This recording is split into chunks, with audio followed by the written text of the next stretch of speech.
Hey guys, new video here. This is the Shot Beserker. I've been requested to make this video for a while. I've been kind of putting it off because I'm just a little bit lazy recently.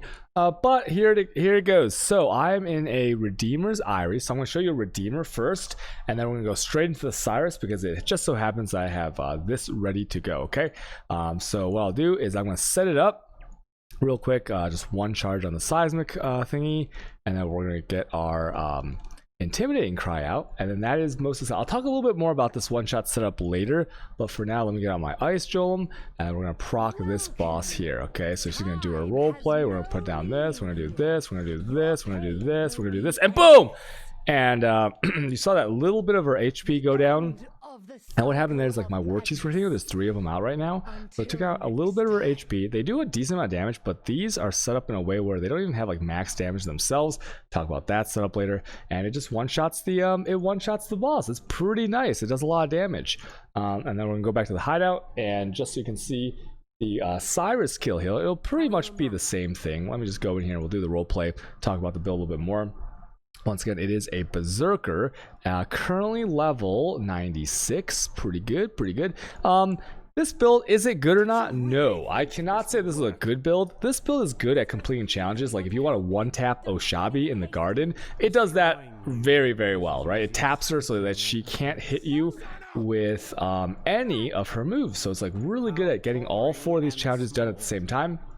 I've been providing service for that on my channel, not so much anymore because people keep scuffing the popping her before my one-shot thing is ready, but you know, it does that really well. It does the Shaper challenge really well. There's a Shaper challenge where you gotta like not get hit by him, but if you one-tap him in every phase, then he can't really hit you, right? A little bit complications if there's a red bubble, but that was, you can see the previous video for that one. So I'm gonna just go in here and I'm gonna fight Cyrus. I'm not gonna worry too much about the one-shot setup for the first few phases because, like, who cares, right? Those phases are pretty easy. So I'm just gonna go underneath them, put down my totems, right? Do this, maybe do a little bit of this. And where is he? Oh, he's over here. Okay, I'm gonna hit him here. Okay, so that phase is done. Once again, that was not even set up for the one-shot thing, but you can see the damage is pretty good, even if you don't line up your one remaining exertion. What is this called? Seismic Cry, right? Ooh, Fury of the Cosmos. Oh, see, if I get hit by those, I dropped my challenge resistance earlier to do a little bit more damage and or to regen a little bit. And so those things actually one-tap me. It's kind of scary. So let me just put this on here. Let me go in here, do a little bit of that, right? And then we'll do this, and then we'll hit him here. Wait, where is he now? Oh, where is he? Oh, he's right here. All right, so he's dead there. And this will be 3rd phase coming out, right? So the phases are pretty fast, even if you're not really one-tapping. Okay, it's a little bit tight over here. This is a little bit scary because I have my sound off, so I can't actually hear the I can't really hear like his notifications, right? So it's like if I get tapped by these things, it's gonna be pretty rough. And so let's try to phase him here. Oh, that's really scary. Okay, I need to do my Enduring Cry here, and we're gonna do this. And oh, I missed. So I'm not using Flask here or anything. Let me see. Where is this guy? Where is this guy? Oh, he's doing a phase. Okay. Oh, no, not like this. Okay. Oof. Where is he? Okay. Now it's last phase. A little bit scary because I'm getting a little bit low on life. Once again, my sound is off, so it's gonna be a little bit scary in here. So let me set it up here. We're gonna get our Seismic to 1 stack remaining. Get our Intimidating Cry out in case we miss it on the first one. And that's almost died there as well. Oh my gosh, this is pretty scary without the sound indicator. So always have your dialogue sound up for this. But I think we're good here, and here we go. So he's gonna do at the edge of death, I am alive, right? So you get this out, you have all this stuff set up, you put this down, hit your Berserk, put down that, do this, and then boom! And look at that. And he gets 1 shot from 75% HP. This is obviously Awakener 8. As you can see, I got some Crusader gloves. Okay, that's pretty interesting. Some grip gloves, not bad actually. Warlord grip gloves, pretty good. So let's go back to town and talk about the setup, how it's done, what you really need for it. I have enjoyed this build so much that I've gone a little bit overboard. You can watch my previous YouTube videos to see the crafting of some of the gear. Not particularly hard if you have a lot of time to play and you can just like pop the seeds, because I, for all these like rings and stuff, amulet, gloves, booties, I had pretty much all the crafts in my 6 quad tabs of hoarding benches, as you see here. Great way to sell stash tabs grinding gear. That's pretty good. And then if you look down here, I have like specialized tabs for the hoarding benches for those exact mods. Okay, so it's a little bit ridiculous if you can play a lot, because you can just craft all the best stuff. But the reason I played this build, I got inspiration when someone linked me a Reddit thread of someone one-tapping things. The title of the Reddit thread was like, you know, one-shots are a problem in Path of Exile right now. And I was like, oh, haha, that's funny, XD. And then so we looked at the video, and it was like actually one-tapping all the Conquerors inside. So we're like, whoa, that looks pretty good. Because usually I just go Impale, you know, kills the guys in like less than a second. That's pretty cool. But one-tapping, there's something special about that. So I decided to make that build with a few changes here to get even more damage, because when we looked at the POB, the gear was very good, but it could be a lot better. As in, like, there was a Combs heart instead of like the chest that we have here. Like the rings weren't optimized, the gloves and the booties and everything, they were not really optimized. And the weapon was pretty good, but we could do better, right? So overall, how does the build work? Okay, first I'm going to talk about the Ascendancy. The reason that you go this Ascendancy is obviously 40% more damage. This build is really all about stacking as many more multipliers and getting the big value out of all of the affixes, right? So Berserker has a 40% more multiplier right here. If you look at the rage effects, you know, and you have like 50 rage, I mean, I guess if you really want to get 60 rage, really crazy damages. And then the Warbringer, I'll talk a little bit about this later, because this is like essentially, if you pull this off, and there's a setup with this this Timeless Jewel to pull off the always guaranteeing that your next hit has 50% more damage, you are going to have the 50% here times the 40% here, right? Plus like the tripled rage effects here, plus your 6 link of your ice crash, and it's just going to do like giga amounts of damage. And then this is a hatred stacking build, okay? So I don't really like, these are like really one tanks. I don't really know what to talk about first, but I guess I'll first talk about the skills. So why did we choose Ice Crash? Well, Ice Crash got reworked where it looks amazing. Look at this. Boom. That's like with the slam, right? Now if it was Seismic, right, you can see how it gets bigger, and then it gets bigger, and then it gets bigger. Wait, that one wasn't actually exerted, okay? But it'll just get like I think it's like 30% AoE each time. I played this on a Slayer actually before I made the Berserker to really experience the AoE, and it was actually whole screen AoE even with an ultra wide monitor. The skill itself has, where is the skill? Ice Crash has very high base damage, right? 282.6 at level 21. That's massive. Additionally, it has very high effectiveness of added damage. So you add any cold, any elemental, any amount of damage that gets added to the skill is at a 2.83 times multiplier, right? You know what damage effectiveness is? It just means that if you have 100, then if you add 10 physical damage, it's going to add 10 damage, right? If you hit for 100 before, you hit for 110 now. If you have, this is before any conversions and multipliers, of course, if you have a effectiveness of, like, some spells have effectiveness of like 30%, right? Like things like Blade Vortex has something like that. That means because there's all these like more skillers in there, so on a 30% effectiveness, then if you add in 10 damage, you're only gonna get 3 damage, right? Not so good, but usually the skill is compensated in some other way. These skills, melee, they really want to boost melee, and so this one is 283. So if I add 1 damage, it's actually adding 2.83 damage, okay? So that's how it works. That's why you'll see lots of added damage here and here and here. It's just pretty good, right? It makes that initial hit very strong. So Ice Crash linked with Fist of War, just because like when you're one tapping, okay, you're always waiting around, right? There's some role play going on, like ooh, what's this? We'll challenge, like, right? You're waiting for that to like just finish, and you're like, okay, dude. So you're waiting around. You always have the Fist of War up. If you're wondering if the Fist of War is up, it has like this red, like glowy, this reddish border around it. You see the Ice Crash? That's how you know, and I'll show you, right? When I attack, see that red border goes away, and it charges up, and it's up again. So it's like pretty quick cooldown. But the most important part is remember, we're one tapping, so it's a multiplier. 150% more damage with hits, right? That's like basically 3 of the most massive support gems all thrown together in one. Pretty nice. And the addition is, look above my character. Look at that. The guy like spawns. It looks really badass. Wed is another big multiplier. The Ice Crash got buffed where it's no longer, I think it used to be like 60% converted or whatever, 50%, but now it's 100%, right? So Wed, it gets full effectiveness here. right? Big multiplier. And then pulverize is a less attack speed multiplier, which usually I would say is a bad thing because 50% less attack speed sucks, right? Look how slow my guy is to slam his weapon. You see how slow that is for the damage to come out? This guy gets killed by white mobs, blue mobs, fast mobs. Every single mob like one-shots this guy. It's really, really scary. Which is why he's only really capable of dealing with bosses in a really cool way. So the pulverize, remember, we're waiting for the roleplay so we can decide when that ice crash hits. So the less attack speed doesn't really matter, but the 60% more melee damage, if you look at this this pulverized gem, is actually more than a level 6 awakened melee physical damage, right? So that's really insane. So we have a pulverize here for 6% more. We have the awakened melee fizz, because if you don't know how conversion works, if you have more physical damage and then all your physical damage is converted to like cold or fire or lightning, whatever it is, the fizz still applies. The base will apply to the next stage of damage because it is because that's just how the mechanics work, okay? So that's pretty good. The Intimidate doesn't matter because anything that requires a second hit will not work, okay? So in most cases, like things like hypothermia, most cases like things like my curses, you'll see that I have 2 curses on my ring, but they don't actually work because my first hit would apply the curses and only the second hit. But I just put these on the rings because having these rings on perfect rings, right? These rings are actually perfect. Whoops, that's my phone.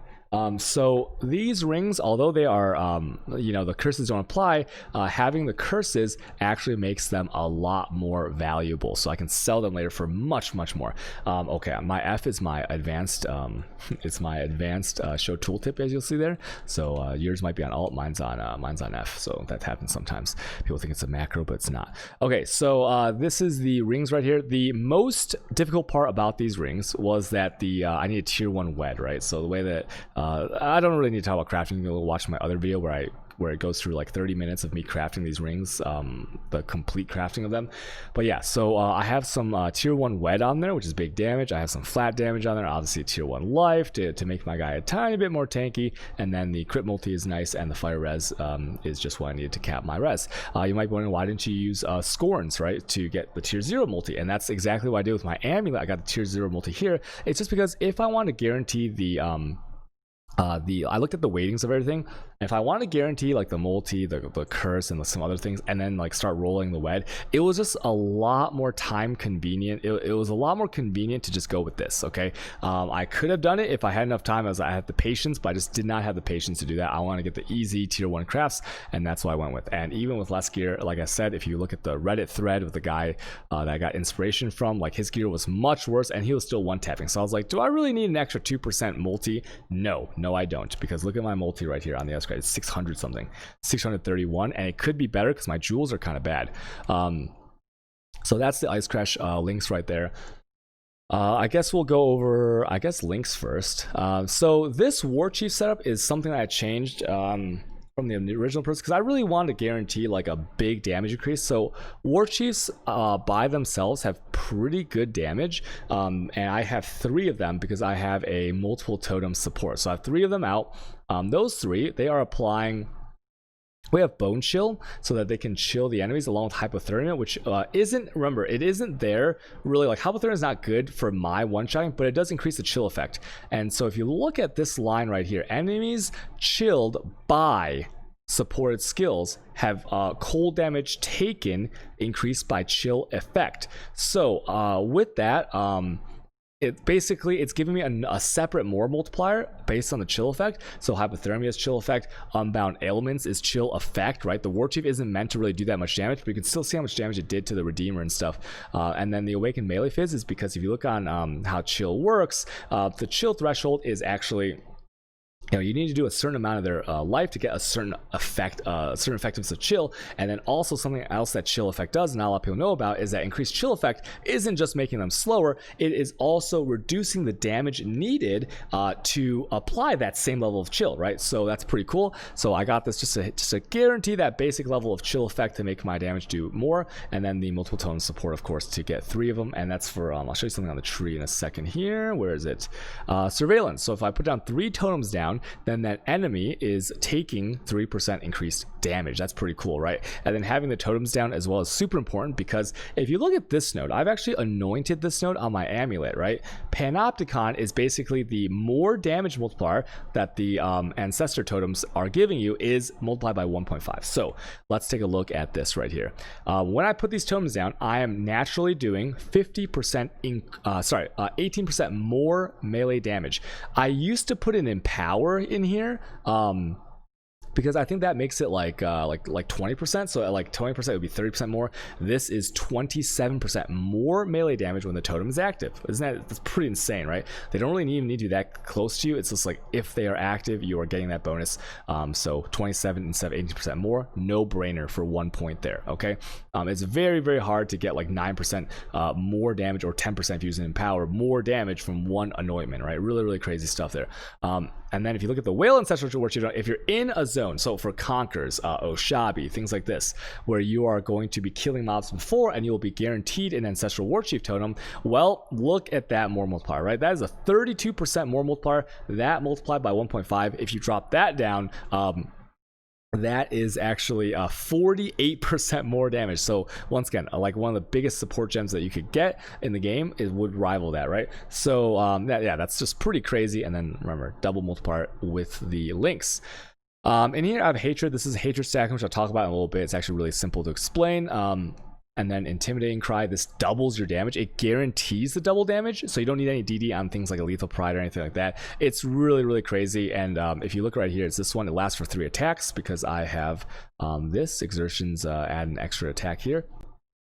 So yeah, so we have that's why like the setup combo that I'll talk about in a sec, that's why it requires the Intimidating Cry to guarantee your double damage. The Seismic Cry is this one. This one is a multiplier because if you look right there, it gives you AoE, which is really nice, but it's also exerted attacks deal 30% more damage, right? Great. But exerted attacks deal 30% more damage per previous attack exerted. So that's why when you see me do this, like the setups as I call it, right? If I have 5, I'm not doing that much damage. Well, I am, but like not really. If I get it down to 1, that's been 4 exerted attacks previously, right? So 4 times 30 is 120% more damage. Just nuts what this is giving you. So that's why I use that, and then that combo along with this. This one doesn't have to be like 1. This one can be a 3. Doesn't matter. The reason that I do this sometimes is like sometimes when like you're why you don't need to have this at anything before the boss. You can like pop it as the boss life bar shows up. The reason I always like to keep this up is that there are moments where this requires a lot of setup, and you might panic and you might like swing your axe first, and then like if you don't have that, then you don't do that double damage guaranteed, right? So I always like to have a stack of that up before, because I'm still gonna Intimidate Cry right as the boss spawns, but we'll talk about that setup a little bit later. Let's go over more of the gear. So these are the gloves. You can see just damage right there.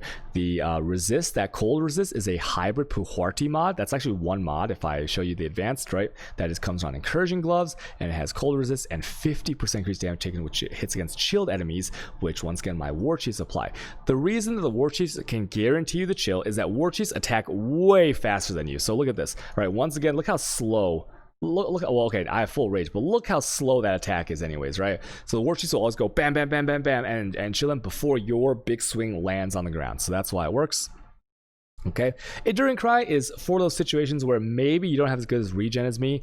So when you use the Akoya, when you use this Akoya with Chainbreaker, you might be degenning, right? So you can just use that. You can use that in lab as well, I guess, to help you with traps and stuff. So it's just a little bit of life regen, especially you saw in that meteor phase where it's like the Fury of the Cosmos, right? Pretty scary stuff there. If I go low, I pop the Enduring Cry and it does very, very large regen. Okay, 2,000 life over 1 second. So that's why I use that. In the boots, I got Blood and Sand. Blood and Sand is turned on just because it's a more multiplier. You'll see that melee skills deal 16% more area damage. Once again, more multipliers are so much more important than increased modifiers once you have like some base level of increased damage. Okay, the more multipliers will really juice up your build. And then another thing you'll look at with the Sand Stance is I have like this little node right here with the Thread of Hope. Thread of Hope in this build actually gives me an insane amount of stuff. Look at this. It gives me bravery, a little bit of I did this for accuracy, and this one's versatile stance, so 30% increased damage while in blood stance. Pretty crazy, right? So that's kind of nice for 1 point. And then these are just like multi things and accuracy, because I really wanted to get my accuracy above like 90, because if you ever miss, oh boy, if you miss, it is a nightmare. Okay, because like you know, you don't attack that fast. If you don't one shot, and then the next time they're gonna be able to hit you, it's gonna be pretty scary. So you really don't want to miss on this build. So that's why I invest so heavily in a little bit of accuracy here, right? It's on like the gloves, it's on the oh, it's not on the amulet actually, but yeah, it's on the gloves. It's good enough. Okay. So booties, what else do we have here? We have enlightened to make it take less, because we are blood magic, so that we never have to worry about like hitting everything in a row and then not having enough mana to cast it, right? You're always able to do any attack. So that's right, 6. I want to reserve that right at 6,000. I'm at 5.3k, and that is good enough. And then a summon Ice Golem. Once again, Ice Golem is accuracy, and it is a little bit of crit chance. And crit is very important, because if you look here, I have like almost 40% crit right there. I think with my diamond flask and everything up, and if I put on like this 80% one right here, like it's like 47, right? And there's like, it's also lucky, so I have a little over 70% effective crit, I believe, which is most of the time you'll crit. If you don't, you'll know about it. Okay, because I have a 600% crit multi here, right? With my Abyssus, the 15% of Ice Crash physical, that is a more multiplier, because that takes the base fizz that you've added to your skill and what your weapon has and everything, and that makes it the extra cold damage. So yeah, that's why I have that. And then if you look at this, I have Frostblink. Now the reason I have Frostblink is because the Frostblink leaves a chilling ground. I even have like an increased duration in there, I think. Do I have one in here? Oh, I took it out. Okay, I took it out, but I used to have. Oh, I do have it here still. Okay, increased duration, because I want to last longer, and I want the frost bomb I want to last a little bit longer too, right? The frost bomb is to apply the cold exposure. This works as like separately to some kind of like penetration or whatever, right? It still like adds on, if you know what I'm talking about, but it does work along with, like, let's say if you had a frostbite or if you had something else, it doesn't, like, one doesn't cancel out the other, so you can always have a source of exposure but only one. Okay, so the Frost Bomb exposure gives them negative 25 cold resist, very, very good. Frostblink leaves a chilling area, which is important because I have two of these nodes right here, blanketed snow. So if they're in a chilling area, if they're chilled by the things, by the totems, whatever, right? I just wanted to guarantee a little bit more if on the off chance my hit lands before my totem can chill them. So that's 10% there, and I have another one right here, 10%. So super good, 20% penetration coming from that. And the Frostblink, if you just Frostblink on top before they activate, then boom, you know, they are going to get wrecked. The Berserk is just another more multiplier, right? It has a more attack speed multiplier as well, so like you can, when you pop your Berserk, you get that first attack off faster, which is sometimes important for Oshabi. And then obviously, you know, the 20% more damage is pretty huge. That is that's really, really nice. And in some cases, even the 20% more 20% more or less damage taken is also important. So, and as you can see, like the rage, if I hit it, it doesn't go down that fast. So let's say you have like 50 rage and you hit it, it's gonna be a while before like you lose any damage. So you just pop it before the boss activates and you'll still be at the full rage damage, and you just pop them like that. So those are the skill gems there. Abyss is just because this is like the biggest multiplier you can get right here. This is such a massive crit multi and such an insane amount of flat physical damage, and also the attributes help you not have to take as much intelligence on the tree if you want to go LE focus, right? So that's basically why I'm using that. This is just a pure damage build. I want to one-shot bosses. I don't care if I die. Did I talk about the amulet? Amulet's just like more damage. It's tier 0 actually. The amulet. You can I don't know if I have a video on crafting this, but I crafted this a few streams ago as well. Just all tier 1 with the tier 0 crit multi, some resist that I needed, and then if you look at the penetration, that's pretty crazy because when you catalyze this, it's actually 12% penetration, and then you look at the physical as extra, and look at that, the physical as extra is 18% physical as extra, so it's even better than the Hellman Chant. And then this Headhunter is nice because like on the way there you move a little bit faster. It's got some dex for accuracy. It's got some life. It's got some hatred effect, which is really nice, and a little bit of crit multi on Fast, so I felt good using this one. The weapon is mirrored. Okay, so this weapon, I mirrored it because I wanted a massive axe that had exploding on it to clear mobs. I realized that this guy is not very good at clearing mobs after a while, so you could actually get a bigger single hit because the DPS is kind of like weird because you can't calculate your attacks, right? If you do 100 damage per hit and you attack 2 times per second, your DPS is 200. But if you're one-shotting things, you can't count the attack speed. You only want the biggest physical damage hit that you can possibly get, and there are better things for this, right? So you can actually get a higher damage weapon than this if you don't care about clearing trash very well, right? But this is really nice because if you explode something, it might go around a corner. Like if you're clearing breach stones or something, it could help you. It could save your life and give you that little bit of edge to make you a little bit faster too. So that's why I went with this axe. It's really, really nice. This axe, I mean, I actually put the attack speed on here. I crafted the attack speed on this axe for the person who's crafting this axe. I just want everyone to know that. Pretty nice there. So yeah, that is the gear, and then this is the flask. So diamond flask, you have to have lucky crits. If you don't crit, you're going to be really, really sad, okay? And I even crafted of the order to guarantee it a little bit more, right? Because 80% is pretty good when you're scaling like all this base crit and stuff. Okay.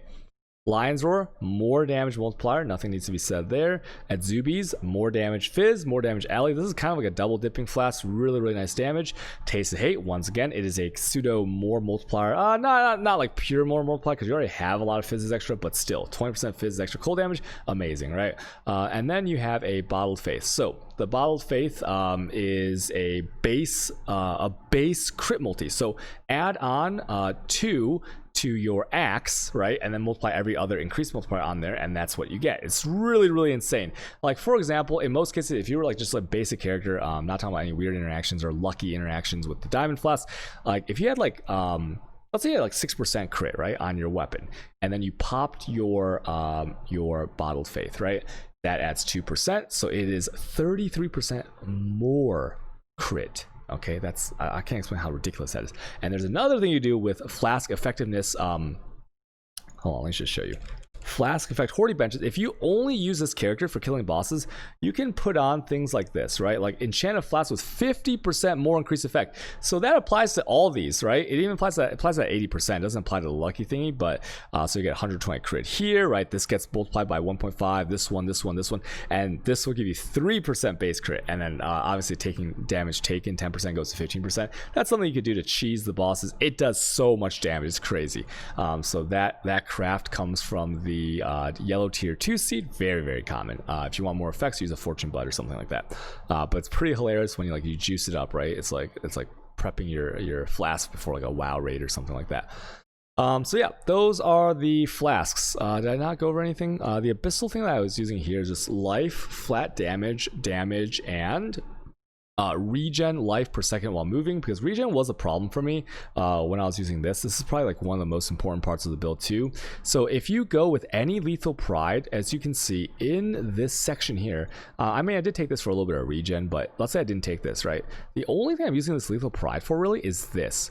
A Koya with any number, doesn't matter what number it is, gives you Chainbreaker, and Chainbreaker is how I keep the rage up so I can benefit from my Berserker ascendancy here, right? And I keep up full rage all the time. Since we lose 5 rage when we hit an enemy, but that doesn't matter because we're only waiting around for the boss, so we're gonna get full when we hit him, and so that's pretty insane. And also increases reactions to mana regen, which you'll have like some random amounts here and there maybe apply to your rage regeneration as well. So full rage, full damage all the time, and this is key to guarantee this. So remember I said I'd come back to this. Warbringer is basically if you are over 25 rage, right, then what's going to happen is you're going to sacrifice 10 rage, okay? And exerted attacks, so basically when you do your Warcry stuff with the numbers on there, will deal 50% more if you sacrifice rage recently. So when I'm above rage, watch what happens, right? If I Warcry, look, I lose 10, but I have 4 seconds from the point that I Warcry to deal 50% more damage. And so that's what makes it so that when you pop it and the boss spawns, you hit him right away. That's why everything's like kind of on like it's a nice little combo that you do have to like prep and set up, or else you're going to lose a lot of your damage. So that's why you do that. Other things on the tree that are important, is super important, is Supreme Ego. Supreme Ego is another key to this build, right? So what happens is you can only have 1 permanent aura from your skills, and I chose Hatred, right? Because Hatred is already a double dipping skill. So the auras from your skills do not affect allies, doesn't matter, right? Because you're one-shotting things by yourself. Auras from your skills have 50% more effect on you, and then 50% more mana reserved, okay? This would make it kind of tough to reserve certain things. That's why we want blood magic and stuff. So the Supreme Ego, by itself, you look at hatred, right? So let's just take a look at hatred real quick. Where is it? Is it here? It's right here. So what hatred is doing is, first you look at it, so you're already physical damage converted to cold 100%, right? You will take your 26% of your base fizz and as extra cold. So it's like right off the bat, it's like a 26% more multiplier if you didn't have anything else on there. And then you deal 90% more cold damage. That is like after the conversion. So it would be like 100 points of physical damage converted to cold, right? So you would have 26 times 100 or 0.26 times 100. So 126 instead of 120. And then that 126 is then multiplied by 1.19. Okay, so you can see how this double dips. Now, take the Supreme Ego, and now what we're going to do is we're going to put in a Vengeful Commander, right? Hatred is 30%. We're going to put in another Vengeful Commander, 30%, 60%. Then we're going to put in another Vengeful Commander. So there's like 90% hatred effect in this cluster right here. There's 90% in this cluster because this jewel is exactly the same. And then what we have is we have... it also has precise, so that's crit multi. My belt has hatred effect. The hatred, once again, it doesn't actually reserve any mana because like we have like the blood magic and everything, and like if you look at Supreme Ego here and you look at also Mortal Conviction, you have one permanent non-banner aura, right? And that doesn't reserve anything, so that makes it super safe. So when you have this and this and this, all the mana stuff is like taken care of, and the hatred can be linked with things like Empower, right? I actually dropped the Empower. I need to put the Empower back in here, actually, but you can link it with things like Empower, which you should, because then that doesn't actually increase it by 1.25. I think Empower is. I'm not sure, but I think it's that. So that makes it really cool interactions with the one with nothing. Okay, sorry, not one with nothing. Supreme Ego. Okay, so your second hatred effect, you're multiplying it by a more multiplier, and then it's just going nuts with this double dipping modifier. That's basically how you do so much damage. If you look right here on the Ice Crash, the Ice Crash has 6 million. I think the hit of Ice Crash before any like penetrations and things like that, and any more multipliers from like the chill and everything, I mean, it's got to be close to 200 million. It's got to be at least it's probably around 200 million. Like the hit. I'll put the POV down below, but you guys can try to figure it out with taking out the attack speed and figuring out the penetrations and if they're chilled or not. But it's got to be around 200 million for the first hit if you crit, of course. Okay, so that's how you do it. Other things, if you look at my jewels, like I needed int for this alley focus. The alley focus takes 129 int. I have like barely that much. If I take out one of these, I'm kind of like I can't use that level 6 one. So these, like, if you can figure out a way around that, like maybe by getting int on the tree somewhere else, then you can actually put in triple multi jewels with life, which would be pretty sick. I have a couple of those. Thread of Hope right here I think is mandatory. This node right here, Measure Fury, is mandatory. And then over here I just have, you can see some of my int and damage jewels right here. Stun Avoidance, I shouldn't have synthesized these. One thing that I will note is if you look at my jewels, some of them are synthesized, right? Like this one and this one, I think one more around here. If I didn't do that, I could have used the Hordy craft to get 100% stun avoidance, right here. So I have 80. But if those two weren't synthesized, I could get 100. And that's super good because, like, if you get hit really hard and get stunned out of an attack or something like that, that would suck. And having a stun avoidance guarantees that you one-shot the guy no matter what they hit you with. Okay, just one little note right there. Other jewels, these big clusters are just Blanketed Snow, Dorian Eyes, and Vengeful. Vengeful and Blanketed Snow for the large, I think, are probably the best. Vengeful is mandatory. Blanketed Snow, I guess you could drop it if you wanted to. And then the Dorian Eyes is, I guess, is good because, like, I don't have other sources of leech. I have one of them taken down here. But really, all you need is one of them, right? I wouldn't really take the second one here, and that's pretty good. And then as for my... What else do I have here? Yeah, you see these are just like multi ones. This one's synthesized as well. I didn't really get too much good stuff on there. And this is get a Corrupting Blood Jewel on you for Cyrus, for maps and things like that on the way there. This Watcher's Eye is very, very good. This is a base crit Watcher's Eye, so more multiplier to crit chance, and then a damage penetrates 15%. The Flask one doesn't actually matter because we're one-tapping bosses, but yeah, this was a very expensive Watcher's Eye here, but you absolutely don't need this, right? Because if you imagine that you have above 50% crit, you crit most of the time, then base crit doesn't really do much. You could do, if you just get like a penetration one or a crit one, it shouldn't be too expensive expensive on the market right now. Okay, that is the character. In the offhands, I would just level some gems if you're wondering about that. What else do I have here that's kind of cool? Anything else? Not really. Let's talk about the actual setup, okay? So this is kind of important because if you do this wrong and you mistime this, it's not going to do any damage. So first, imagine that Alba right here is the boss, okay? And she's about to do her roleplay into becoming active. So one thing to note is that you can't actually Warcry before their health bar shows up. For example, when Veritania is like, when's the last time you saw the sun? And she's like spinning around, but the health bar has not appeared, right? You can't mouse over her health bar. And you do this, you Warcry, it will not give you the, it won't like intimidate her, okay? That's kind of important. You can absolutely Warcry before the life bar shows up if all you care about is like getting the recent buff from Warbringer, but just know that things won't really count if their life bar doesn't appear. Okay, just a small note there. So let's say that Alba's about to like proc, meaning that she is about to become viable like for attacks.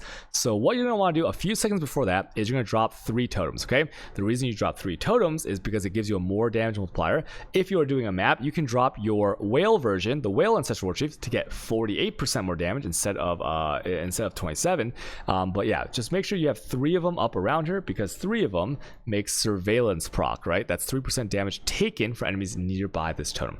Once your 3 are out, what you're gonna do is you are gonna, as she's probably, you're gonna dash out, and that's your that is your Frostblink. Chilling Ground is there for a little bit. Okay, so once again, first 2 steps: Warchief, right? Dash out, pop a Frost Bomb, pop your Berserk, pop all your flask, and then slam, right? Obviously taking care to you would have already done this, right? So does that make sense? So it's kind of weird, right? You have to have your totems out, right? You have to leave totems out, leave Chilling Ground, pop your Berserk, put down Frost Bomb in like a second before they do it, hit all your flask at once, Warcry after their life bar has become active so that they can get hit by an Intimidate, a guaranteed Intimidate, and then smack them, right?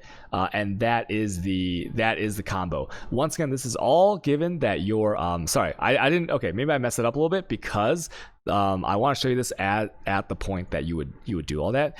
Make sure your Seismic Cry is on 1, because that's 120% more damage. Make sure that your Intimidating Cry is at least up, okay? You do not want to attack if you don't have your Intimidating Cry up, right?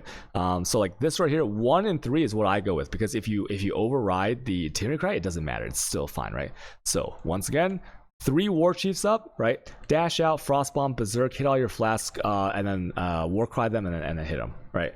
It seems like not that bad, but trust me, if you can early on in this build, I would actually set this up in that order, probably, or somewhere around that order. Some of the things obviously you can replace what feels more comfortable for you, but I'll set up on 1, 2, 3, and 4. But I don't have that muscle memory anymore, so I just do I just do like war chiefs, right? Dash out, Frostbomb, Berserk, pop on my flask, Warcry, and then boom, smack them, right? That's like the combo. Obviously, make sure your Ice Trollum's up too. It's a lot harder than it looks, especially when it's timed, and all these things have to be within 4 seconds, right? Because of the recently buff, and the Frostbomb is very short duration. So sometimes you'll mess it up, and it's okay. It takes a lot of time. I'm kind of fatigued, but I'm able to one-shot a lot of things, and that's how you do it. Once again, it's not a very good build for mapping. Okay, I get one shot by like almost everything, but I do the one-shotting on the boss most of the time. Okay, so yeah, that's the build. If you have any questions, I stream every day on twitch.tv/cutedog_. You can ask me the questions there. Okay, thanks for watching my video. Okay, bye guys, bye.